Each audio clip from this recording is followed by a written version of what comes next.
saya akan menjelaskan materi demografi pada mata kuliah keperawatan jiwa. Yang pertama itu demografi dan pengertiannya. Apa sih itu demografi?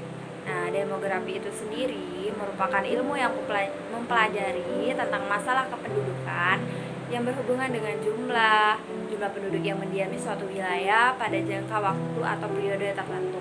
Kemudian komposisi penduduk menurut status kawin, pekerjaan, dan pendidikan. Kemudian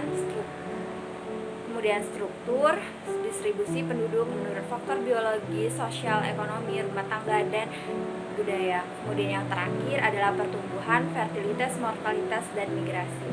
Kemudian bisa kita simpulkan bahwa demografi ini merupakan ilmu yang mempelajari secara matematik dan statistik tentang jumlah, komposisi, dan persebaran penduduk dan perubahan-perubahannya di sepanjang masa melalui bekerjanya 5 komponen.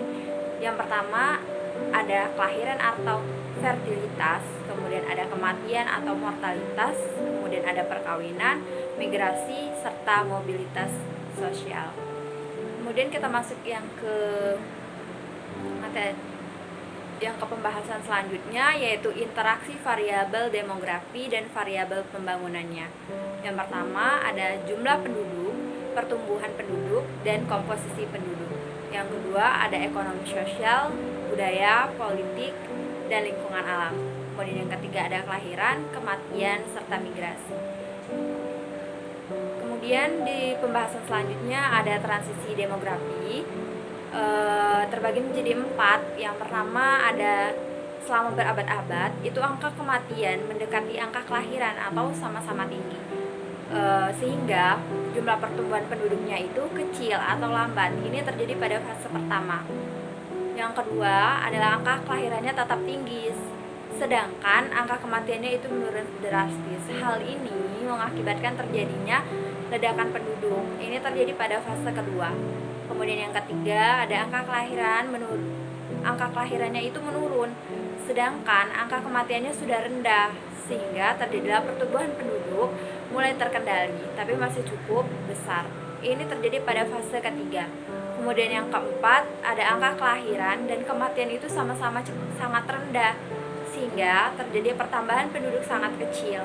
Ini terjadi pada fase keempat. Kemudian selanjutnya itu ada ukuran demografi. Ukuran demografi ini terbagi menjadi beberapa macam. Yang pertama adalah bilangan. Nah, bilangan itu merupakan jumlah mutlak penduduk atau kejadian yang diantaranya ada kematian, kelahiran, dan migrasi suatu wilayah dalam jangka waktu tertentu. Kemudian yang kedua adalah ada angka atau rate. Itu merupakan jumlah peristiwa vital yang terjadi dan dalam jangka waktu tertentu. Nah, hal ini dibagi menjadi jumlah kelompok penduduk yang mempunyai resiko dalam peristiwa tersebut dalam waktu yang sama. Itu dikalikan 1000 atau K konstanta. Kemudian selanjutnya ada rasio, proporsi, dan konstanta. Baiklah teman-teman, hanya itu yang bisa saya sampaikan untuk pada kali ini. Lebih dan kurang saya mohon maaf. Saya akhiri.